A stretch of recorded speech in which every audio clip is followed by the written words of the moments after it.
Ya, selamat datang sekali lagi kepada mereka yang baru join atau bagi mereka yang akan nonton di YouTube. Ya, Anda boleh typekan YouTube Pastor Carlos Sokobos dan Anda boleh mengikuti kebaktian-kebaktian kita, message-message, khotbah-khotbah, bahasa Inggris, bahasa Malaysia, atau bahasa Indonesia di dalam YouTube saya ya. Dan Anda boleh juga sharekan kepada teman-teman Anda, keluarga Anda yang mungkin berada dalam satu situasi atau yang perlu mendengar firman Tuhan. Mungkin mereka tak boleh datang gereja karena bekerja jauh, ya tempat jauh, jadi mereka susah mau datang ke rumah Tuhan, ke gereja. Anda boleh kirimkan link-link YouTube khotbah-khotbah saya kepada mereka supaya mereka dilayani firman Tuhan ya. Amin. Ya, dan ini sedang terjadi sebenarnya, banyak feedback yang kita terima, orang sharekan linknya dan khotbah-khotbah kepada mereka, keluarga mereka, teman-teman mereka, dan diberkati saudara-saudara ya. Jadi di dalam YouTube Anda boleh subscribe juga supaya Anda boleh menerima update setiap minggu dengan khotbah-khotbah yang baru. Alright, banyak yang boleh dipelajari di dalam khotbah-khotbah di YouTube yang sudah kita muat naik ya di dalam YouTube. Alright. Malam ini saudara, saya akan kongsikan bagian pertama khotbah tentang bersiaplah. Bersiaplah. Be ready. Be ready. Kita mau baca di dalam Matius 25. Jadi kalau Anda ada Alkitab bersama dengan Anda, sepatutnya ada. Buka di dalam Matius 25. Nah, ini porsi firman Tuhan memang sudah biasa kita dengar, banyak kali dikhotbahkan. Tapi biarlah malam ini Tuhan berbicara dengan mungkin sesuatu yang baru kita dengar, ataupun sesuatu yang baru kita akan pelajari untuk mendorong kita hidup bagi Tuhan di akhir zaman ini, untuk bersiap bagi Tuhan, bersiap bagi kedatangan Tuhan Yesus yang kali keduanya. Dan malam ini kita baca dari Matius 25 ayat 1 hingga 13. Kita baca ya saudara. Malam ini kita baca semuanya ini ya, karena mungkin ada yang tidak dapat baca atau belum pernah baca atau kurang membaca. Saya dorong Anda saudara-saudara, Alkitab jadikan keutamaan kita dalam kehidupan kita setiap hari. Sepertinya ya, banyak orang utamakan sarapan pagi. Kalau dia bangun pagi, dia mesti makan sarapan dulu. Right? Sarapan itu harus ya bagi banyak orang lah. Ya, saya tahu ada juga orang yang tak makan sarapan, dia tunggu sampai pukul 10, 11 ataupun tengah hari baru makan. Tapi makan itu harus. Harus. Jadi kita bangun pagi, makan harus. Ya, jadi kita jadikan Alkitab seperti itu. Bangun pagi, Alkitab harus. Baca firman Tuhan harus. Dengar firman Tuhan harus. Belajar firman Tuhan harus.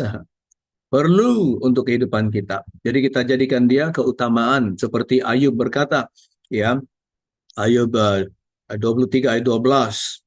Haleluya. Di ayat 1 Matius 25 kita mula. Katanya pada waktu itu hal kerajaan surga seumpama 10 gadis yang mengambil pelitanya dan pergi menyongsong mempelai laki-laki.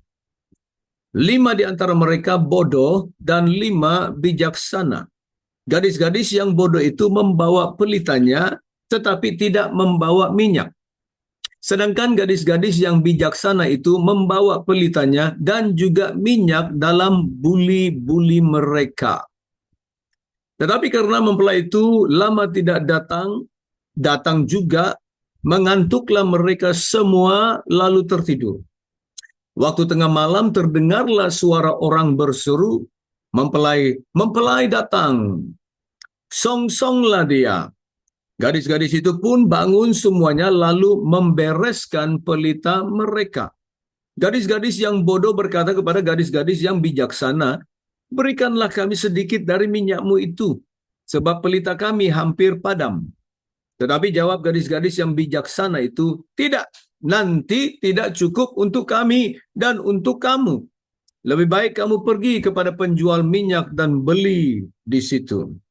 Akan tetapi waktu mereka sedang pergi untuk membelinya, datanglah mempelai itu dan mereka yang telah siap sedia masuk bersama-sama dengan dia ke ruang perjamuan kawin, lalu pintu ditutup. Kemudian datang juga gadis-gadis yang lain itu dan berkata, Tuan, Tuan, bukakanlah kami pintu. Tetapi ia menjawab, aku berkata kepadamu, sesungguhnya aku tidak mengenal kamu.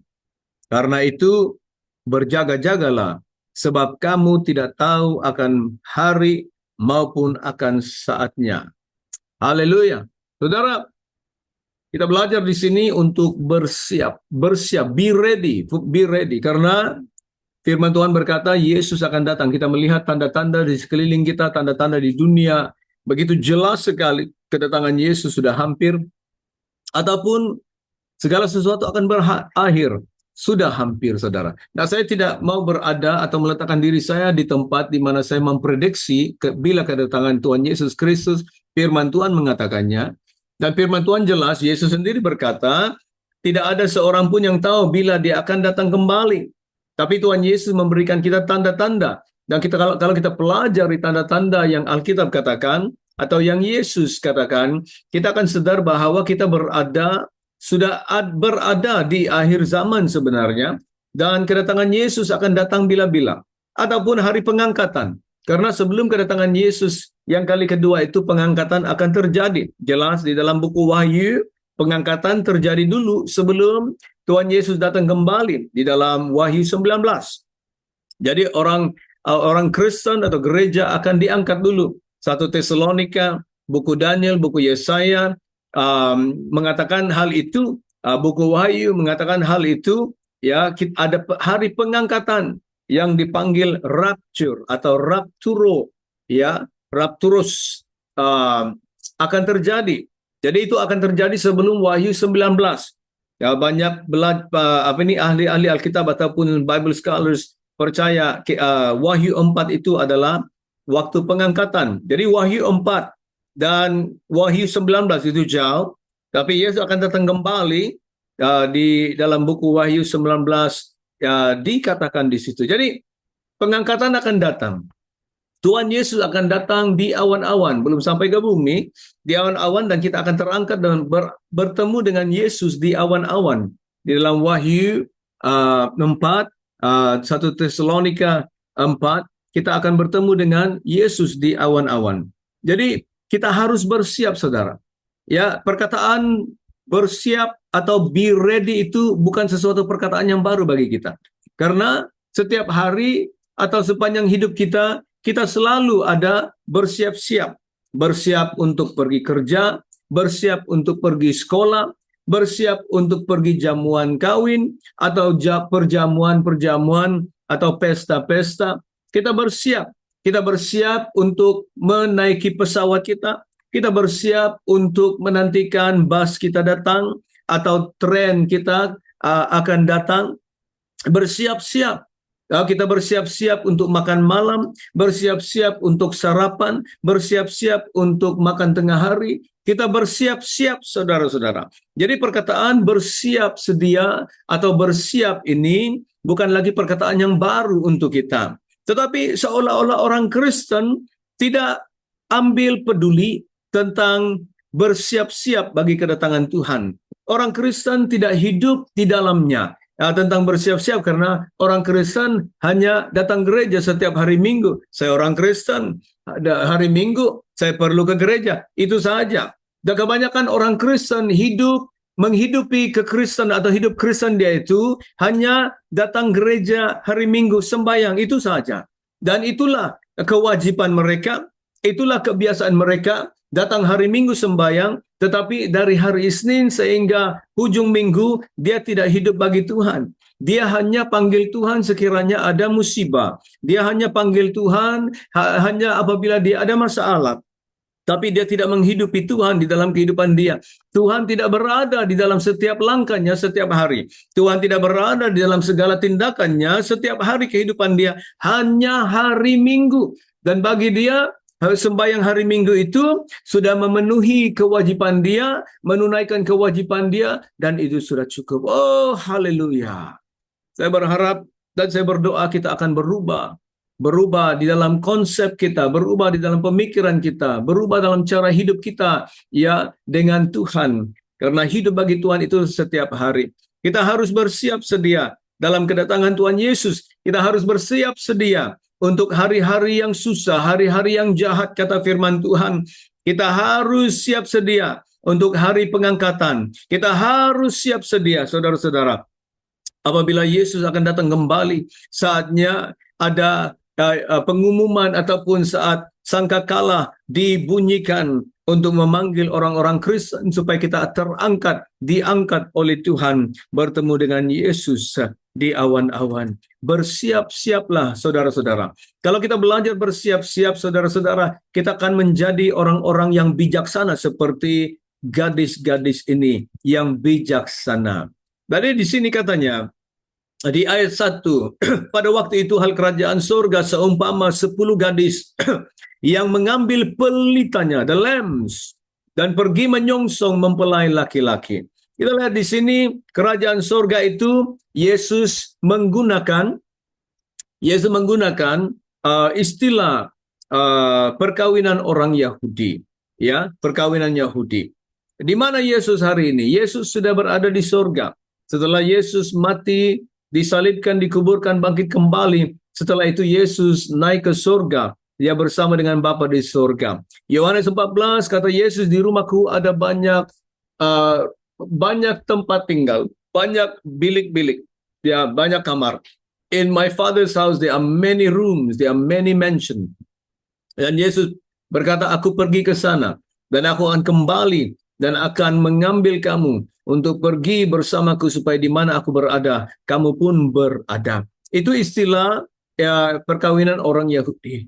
Orang Yahudi setelah mereka bertunang, itu sudah kawin lah, tapi masih di dalam periode bertunang, ya, mempelai itu akan kembali ke rumah bapaknya dan dia akan menyiapkan kamar atau bilik untuk mereka. Selama 1 tahun dia akan tinggal di rumah bapaknya.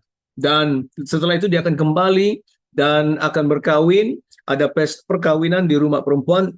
Setelah itu dia akan bawa kembali mempelai perempuan itu ke rumah bapaknya. Itulah Yesus berkata, di rumah Bapakku ada banyak kamar, ada banyak bilik. Kata Yesus, aku pergi ke sana dan menyiapkan tempat bagimu. Sekarang Yesus menyiapkan tempat. Jadi kalau kita lihat hari ini sebenarnya kita orang Kristen, kita sudah bertunangan dengan Yesus. Kita belum menjadi istri Tuhan Yesus Kristus. Walaupun gereja itu dipanggil mempelai Kristus, tapi kita belum berada di dalam tahap perkawinan, kawin dengan Yesus. Kita masih berada dalam pertunangan karena Yesus pergi ke rumah Bapa menyiapkan tempat kita. Yesus akan datang kembali dan mengambil kita dan pergi ke rumah Bapa. Disitulah harinya kita akan kawin dengan Yesus. Itulah penting hari ini karena kita masih dalam periode bertunangan. Kita harus hidup setia dengan Tuhan. Kita harus pelihara pertunangan itu. Kita harus pelihara hubungan kita dengan Yesus. Kita harus pelihara, jaga kehidupan kita, saudara-saudara. Setia kepada Tuhan. Setia sehingga datang kembali untuk mengambil kita seperti mempelai-mempelai. Seperti gadis-gadis ini sebenarnya. Mereka tunggu mempelai laki-laki datang. Mereka sedang menantikan. Jadi mereka menantikan mengambil pelita-pelita mereka bersama-sama. Pelita-pelita. Ya, mempelai itu adalah Tuhan Yesus Kristus. Di ayat 2 sehingga 4, katanya 5 diantaranya bodoh, 5 diantaranya bijaksana. Gadis-gadis yang bodoh itu membawa pelitanya, tetapi tidak membawa minyak. Sedangkan gadis-gadis yang bijaksana itu membawa pelitanya dan juga minyak dalam buli-buli mereka. Kalau dalam bahasa Inggris, and they brought oil in their vessels. Jadi mereka bukan hanya ambil pelita. Biasanya pelita itu, saudara-saudara, kalau kita pernah pakai pelita ataupun kita ya dulu-dulu ya, saya masih lagi sempat pakai pelita, ya, ada bermacam-macam pelita. Kita juga buat pelita sendiri ya, dulu-dulu lah, tahun 1980-an, awal tahun 1990 ya, saya pakai pelita-pelita. Bukannya karena kita tidak ada listrik, sudah ada listrik, tapi saya suka ya. Kalau dulu kita pergi mancing bersama bapak saya, dia juga pakai pelita pom itu ya. Kita panggil Petromax, ya, dia pom. Jadi itu pun kita belajar gunakan. Tapi di dalam kamar saya juga pakai pelita. Kita belajar buat pelita. Kadang-kadang kita ada listrik tak hidup ya. Kita ada blackout. Jadi kita pakai pelita. Jadi kita belajar pakai. Jadi kalau kita mengerti tentang pelita ini, pelita itu memang sudah ada minyak di dalam dia. Dan biasanya pelita itu dia akan menyala, dibakar, dan minyak itu kadang-kadang dia cukup ya untuk sampai pagi. Ada pelita karena dia kecil, jadi tidak cukup untuk sampai pagi. Jadi perlukan ada minyak spare, ya, kita sediakan. Jadi yang bijaksana ini, gadis-gadis yang bijaksana ini, mereka bijak karena mereka bawa, ya, minyak yang lebih di dalam buli-buli mereka atau bekas-bekas mereka, ya, dan dia bawa cukup untuk, ya, ya, karena mungkin mereka berpikir kalau mempelai laki-laki itu akan datang lambat. Kalau mungkin kita akan harus tunggu mempelai laki-laki itu lama, jadi kita bawa minyak lebih. Tapi yang bodoh ini, yang 5 gadis yang bodoh ini tidak. Mereka hanya berharap, oh sudah ada appointment, mempelai laki-laki akan datang malam ini, jadi kita cukuplah pelita kita ini. Tetapi mereka tidak tahu bahwa mempelai laki-laki itu lambat datang, ya, tidak datang-datang, katanya di sini, ataupun delayed, ya, ya. Jadi yang bodoh ini tidak, dia hanya berharap pelitanya. Nah, banyak orang Kristen seperti itu, ya. Pelita-pelita ini melambangkan hidup kita, saudara, the lambs, hidup kita. Soalannya apa yang kita lakukan di dalam kehidupan kita? Kehidupan iman kita, kehidupan rohani kita, kehidupan doa kita, kesetiaan sama Tuhan. Ini bercakap tentang kehidupan kita bersama dengan Tuhan. Itu pelita. Setiap orang percaya ada pelitanya. Tapi kalau kita tidak melakukan sesuatu atas pelita-pelita kita dan kita tidak menyiapkan minyak yang lebih, minyak itu berbicara tentang apa? Banyak orang menterjemah minyak itu adalah Roh Kudus. Ya, barangkali saya juga percaya, tapi itu sebahagian daripada dia. Sebahagian daripada dia. Roh Kudus menolong kita untuk hidup bersama dengan Tuhan, memberikan kita kekuatan, kemampuan yang luar biasa untuk hidup bagi Tuhan dan melayani Tuhan. Tapi Roh Kudus tidak akan membawa kita ke surga, saudara-saudara. Iman kita dan apa yang kita lakukan dengan iman kita. Minyak itu berbicara tentang hidup kita, tentang pelayanan kita, tentang kebaktian, ibadah kita kepada Tuhan. Hidup bersama dengan Tuhan setiap hari. Gadis-gadis yang bodoh ini tidak melakukan apa-apa tentang kehidupan mereka. Karena mereka hanya berharap, oh saya ada pelita, sudah cukup, saya percaya Tuhan Yesus, saya sudah dibaptis, ya, sudah cukup. Hanya datang gereja setiap hari Minggu, sudah cukup. Tapi yang bijaksana ini mereka buat persiapan. Mereka hidup menantikan, mengharapkan, ya, dan melakukan sesuatu dalam hidup mereka. Jadi minyak mereka tidak kehabisan. Banyak orang Kristen sebenarnya hari ini sudah habis minyak. Karena mereka tidak hidup bagi Tuhan. Minyak mereka habis. Jangan-jangan di akhir hari, di belakang hari, Yesus akan berkata kepada mereka, aku tidak mengenal kamu. Iya.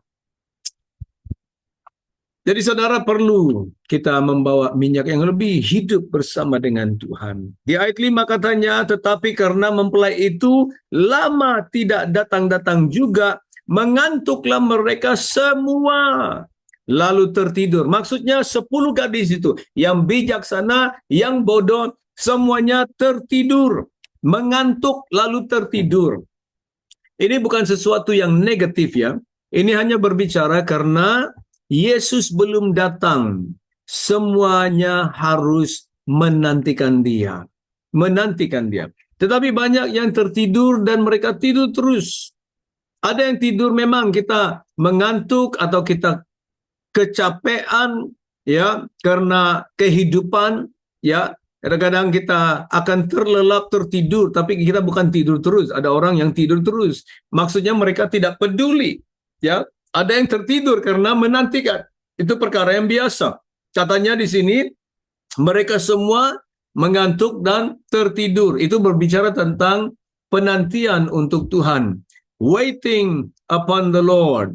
So, semua harus menantikan Tuhan Yesus. Ayat 6 dan 7. Waktu tengah malam, terdengarlah suara orang berseru, mempelai datang. Songsonglah dia. Ini berbicara tentang 1 Tesalonika 4 saat sangkakala dibunyikan. Kita akan terangkat. sementara menantikan ada suara yang akan memanggil nanti.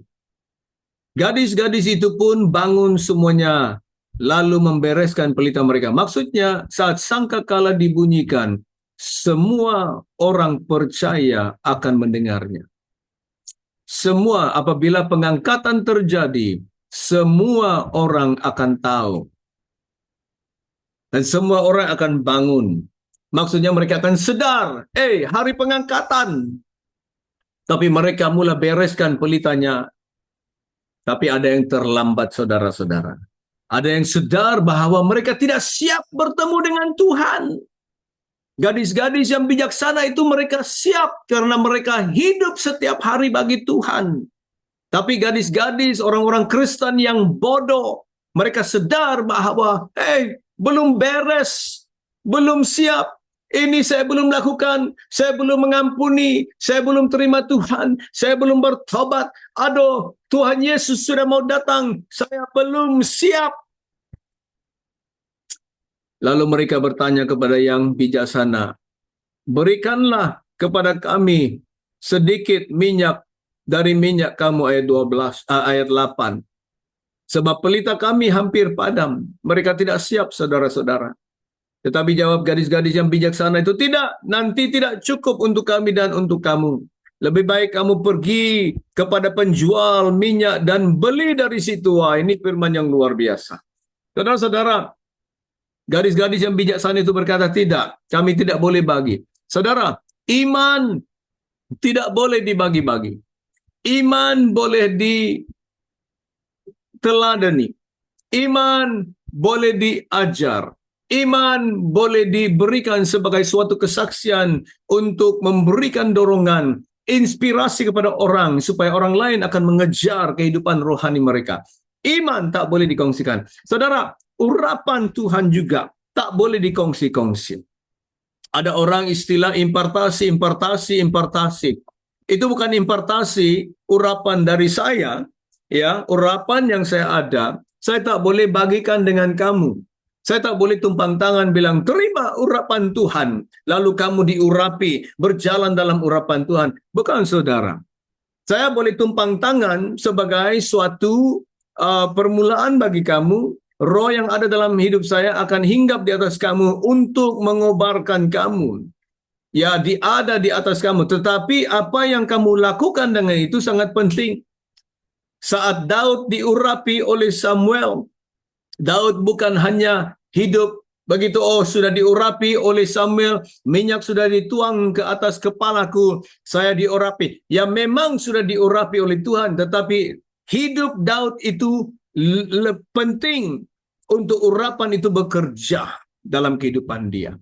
Jadi Daud masih bermazmur, Daud masih berdoa, Daud meluangkan hadirat dalam Tuhan, Daud masih lagi pergi berperang, Daud hidup setia sama Tuhan, membuatkan urapan itu bekerja dan bertambah dalam kehidupan dia. Katanya di sini, di ayat 9, kata gadis-gadis yang bijaksana itu, katanya lebih baik kamu pergi kepada penjual minyak dan beli dari situ. Beli dari situ. Minyak iman kita, urapan Tuhan. Harus kita beli, saudara. Maksudnya kita harus bayar harga. Bayar harga. Masakan orang Kristen yang malas berdoa, malas baca firman Tuhan, hanya minta pendeta doakan dia, terima urapan.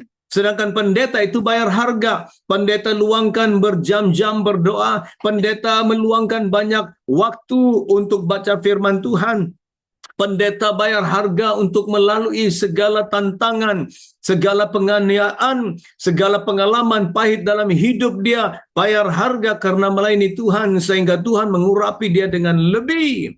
Bayar harga, saudara. Masakan pendeta hanya tumpang tangan bilang, nah, terima urapan.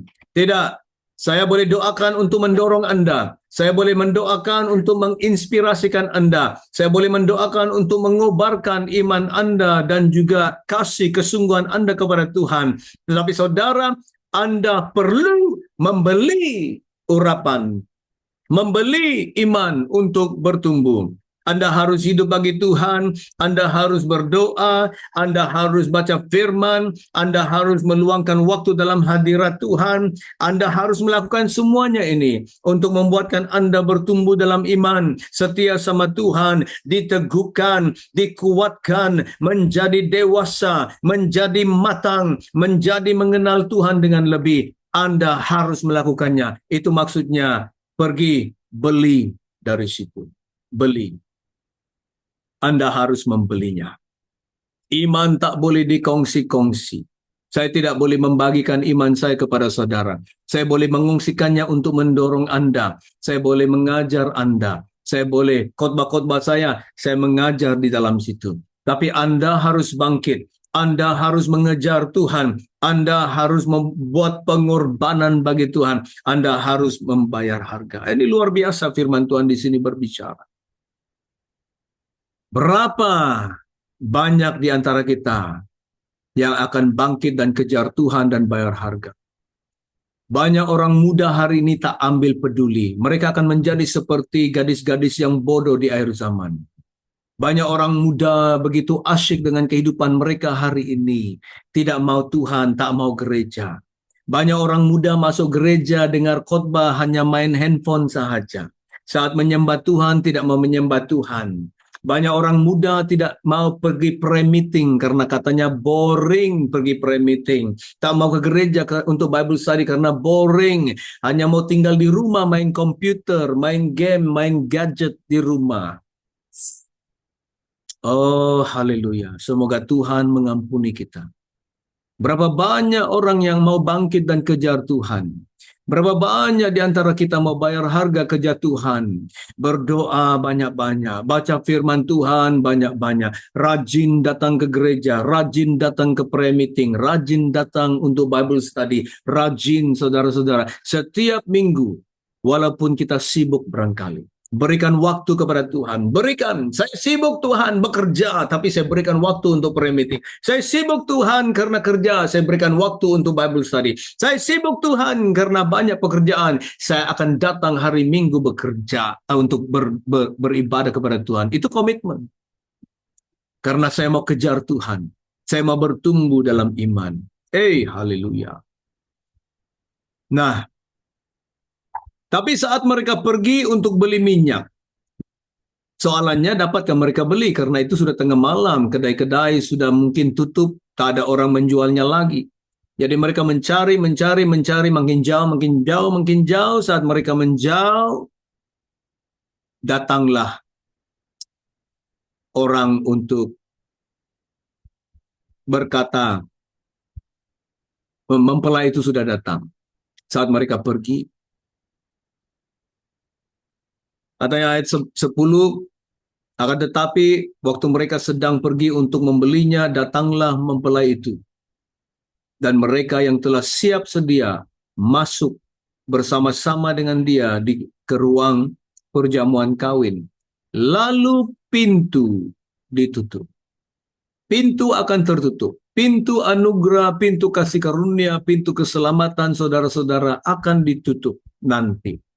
Saatnya mempelai sudah datang. Tidak ada keselamatan lagi. Tidak ada anugerah lagi.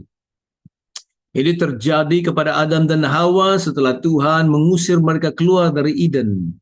Seolah-olah Tuhan tutup pintu. Dia meletakkan kerab-kerab untuk menjaga pohon kehidupan. Supaya Adam dan Hawa tak boleh datang kembali. Tuhan menghalau mereka keluar. Tuhan tutup pintu. Di zaman Nuh, setelah Batra disiapkan, Tuhan perintahkan Nuh dan keluarganya masuk ke dalam Batra. Dan firman Tuhan berkata dalam Kejadian 7, lalu Tuhan tutup pintu Batra itu.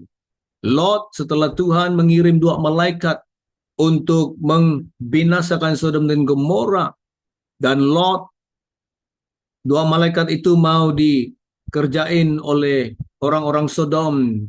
Lot melindungi mereka, dan mereka mau membinasakan Lot.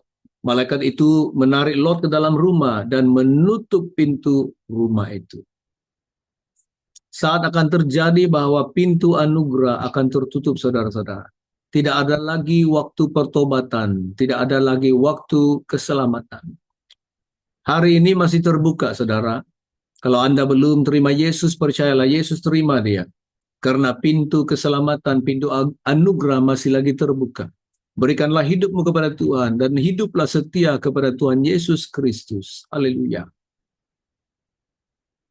Katanya di sini ayat 11, kemudian datang juga gadis-gadis yang lain itu dan berkata, Tuhan, Tuhan, bukakanlah kami pintu. Buka Tuhan. Ini juga kita baca di dalam Matius 7 ayat 21 hingga 23. Banyak yang berkata kepada Yesus, Tuhan, kami mengusir setan demi namamu. Kami melakukan mujizat demi namamu. Kami bernubuat demi namamu. Tapi Tuhan Yesus akan berkata mereka, enyalah, aku tidak mengenal kamu. Ayat 12, tetapi ia menjawab, aku berkata kepadamu, sesungguhnya aku tidak mengenal kamu. Sama bahasanya dalam Matius 7 ayat 21 hingga 23. Saudara, jangan kita berpikir kita orang Kristen hari ini, jangan kita berpikir hidup kita sudah cukup untuk masuk ke dalam surga. Jangan-jangan ada di antara kita, Tuhan Yesus akan berkata kepada kita, aku tidak mengenal kamu. Itu satu perkataan yang menakutkan, saudara-saudara. Itulah kita harus hidup setia, sentiasa berhubung, sentiasa connected kepada Yesus. Hari ini semua orang mau connected, di mana-mana kita mau connected. Pergi rumah kawan kita bilang, apa wifi-nya, apa password, saya mau connect. Kita pergi restoran, kita tanya, apa passwordnya, saya mau connect. Kalau tidak ada, dalam mobil, dalam kereta kita bilang, apa hotspotmu, saya mau connect. Kita mau hotspot, kita mau wifi, kita pergi ke airport. Hari ini airport pun bagi connection free kepada orang yang masuk airport karena perlu untuk connection. Kenapa tidak ada connection dalam rohani? Biarlah kita pasang antena kita tinggi-tinggi supaya kita sentiasa connect dengan Tuhan Yesus setiap hari, saudara-saudara. Biarlah kita berhubung, dihubungkan, connected dengan Yesus setiap hari. Jangan sampai Tuhan Yesus bilang, aku tidak kenal kamu. Password kamu salah. Haleluya. Ayat yang terakhir, ayat 13. Karena itu, Yesus berkata, karena itu, berjaga-jagalah. Sebab kamu tidak tahu akan hari maupun akan saatnya. Nah, karena kita tidak tahu bila Yesus akan datang, kita hanya lihat tanda-tandanya. Kita harus berjaga-jaga. Watch, Jesus said, watch. Berjaga-jaga itu suatu perkataan yang aktif. Bukan kita berjaga-jaga tunggu saja datang hari Minggu gereja, bukan. Tapi kita harus menantikan Tuhan berjaga-jaga secara aktif. Maksudnya beribadah kepada Tuhan, melayani Tuhan. Berbakti kepada Tuhan, bekerja untuk Tuhan, hidup bagi Tuhan setiap hari, saudara-saudara. Jadi saudara-saudara, malam ini, saya akan sambung minggu depan, bagaimana kita bersiap sedia. How to be ready minggu depan, karena tak cukup masa kita malam ini. Dan ini juga saya akan sambung untuk hari Minggu bahasa Inggris. Bagaimana bersiap sedia untuk kedatangan Yesus. Saudara, saya mau dorong kita. Berikan hidupmu kepada Tuhan Yesus. Setia. Kalau Anda percaya Tuhan Yesus, Anda sudah menjadi orang Kristen, bersiap-siaplah. Jadilah seperti gadis-gadis yang bijaksana. Janganlah jadi seperti gadis-gadis yang bodoh. Ya. Jangan berpikir gereja kita sudah cukup. Jangan berpikir kita pergi sembahyang hari Minggu sudah cukup. Tak cukup, saudara. Gereja tidak akan menyelamatkan saudara-saudara. Gereja pasti tidak akan menyelamatkan saudara-saudara. Pastor Anda, pendeta Anda tidak akan menyelamatkan saudara-saudara. Hidup Anda dengan Yesus. Iman, percaya. Iman yang membawa perubahan. Iman yang membawa transformasi. Iman yang terbukti dalam hidup kita bahwa kita ada perubahan dan pertumbuhan dalam Yesus. Menjadi seperti Yesus setiap hari di dalam kehidupan kita. Haleluya. Haleluya. Mari kita berdoa. Bapa, terima kasih firman Tuhan. Saya berdoa untuk anak-anak-Mu Tuhan. Mereka yang mendengar khotbah hari ini, mungkin mereka belum menerima Yesus. Mungkin ada yang sudah lama tidak berhubung dengan Yesus. Mungkin ada yang murtad, mungkin ada yang meninggalkan gereja, meninggalkan Yesus. Mungkin ada yang tidak hidup benar di dalam Tuhan. tidak hidup setia kepada Tuhan. Mungkin ada yang sudah hidup di dalam dosa. Engkau ampuni. Saya berdoa mereka akan buka hati dan terima Yesus dan akan setia kepada Yesus. Bagi kami Tuhan yang sudah percaya Yesus, biarlah kami setia hidup di dalam Tuhan. Haleluya, melayani Tuhan, berbakti kepada Tuhan, dan berjaga-jaga menantikan kedatangan Tuhan Yesus. Bapa, terima kasih. Kuatkan anak-anak-Mu Tuhan. Pelihara, lindungi mereka, dan biarlah kami semua bertumbuh di dalam iman kami. Biarlah kami semua membereskan pelita-pelita kami setiap hari.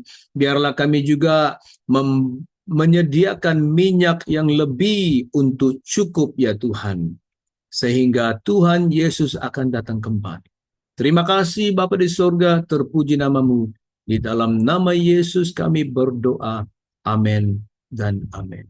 Tuhan berkati saudara-saudara. Kita akan jumpa minggu depan. Shalom dan selamat malam.